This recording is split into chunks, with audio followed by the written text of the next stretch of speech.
বাংলাদেশি পণ্যের উপর ৩৭-এর পরিবর্তে ৩৫% রেসিপ্রোকাল ট্যাক্স বহাল রাখল যুক্তরাষ্ট্র, যা কার্যকর হবে ১ আগস্ট থেকেই।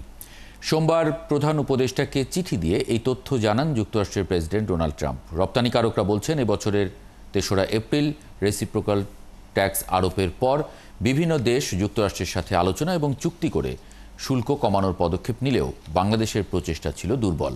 ফলে অন্যান্য দেশ কিছুটা সুবিধাজনক অবস্থানে থাকলেও বাংলাদেশের রেসিপ্রোকাল ট্যাক্স কমল মাত্র ২%। আরও জানাচ্ছেন জাহিদুল ইসলাম।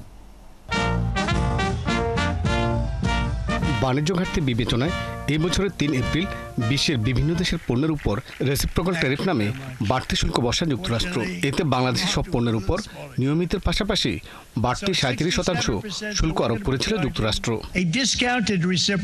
শুল্কটি বিবেচনায় বাণিজ্য ঘাটতি কমানোর বিষয়ে আলোচনার জন্য ৭ এপ্রিল যুক্তরাষ্ট্রের প্রেসিডেন্টকে চিঠি দেন প্রধান উপদেষ্টা ডক্টর মোহাম্মদ ইউনূস।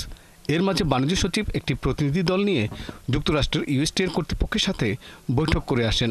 এই ব্যবসায়ী নেতা বলছেন, যুক্তরাষ্ট্রের সাথে শুল্ক নিয়ে বোঝাপড়ায় বাংলাদেশের এই প্রচেষ্টা ছিল দুর্বল। ভিয়েতনাম থেকে আরম্ভ করে চায়না বলেন, ইন্ডিয়া বলেন, সবাই কিন্তু তারা ওয়াশিংটন ডিসির সাথে কিন্তু বেশি যোগাযোগ রাখার চেষ্টা করেছে এবং ব্যুরোক্রেসি পার্ট যারা তারা কিন্তু ইউএসটিআর এর সাথে কাজ করেছে। So lobbies from both the way they have work for the nation. যদিও আলোচনার সুযোগ রেখে রেসিপ্রোকাল ট্যারিফ পরবর্তী ৬ মাসের জন্য স্থগিত করেছিল ট্রাম্প প্রশাসন। তবে সোমবার প্রধান উপদেষ্টাকে চিঠি দিয়ে ট্রাম্প জানান, বাণিজ্য এবং শুল্ক নীতি নিয়ে বাংলাদেশের পক্ষ থেকে দৃশ্যমান অগ্রগতি না হওয়ায় আপাতত ৩৭-এর পরিবর্তে ৩৫% শুল্ক বহাল থাকলো। ব্যবসায়ীরা বলছেন, বাড়তি ৩৫% শুল্কে যুক্তরাষ্ট্রের বাজারে তাদের রপ্তানি সক্ষমতা কমবে। যদি প্রপার নেগোসিয়েশন করা যায়, এখনো সম্ভব এটাকে আটকানো, future any big disaster avoid করা।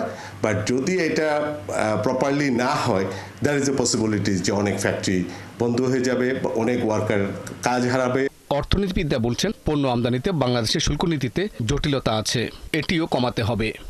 কাস্টম ডিউটির পরে আরও বেশি আমরা সাপ্লিমেন্টারি ডিউটি আছে, রেগুলেটরি ডিউটি আছে, তারপরে ভ্যাট আছে, তারপরে advance income tax, advance VAT আছে।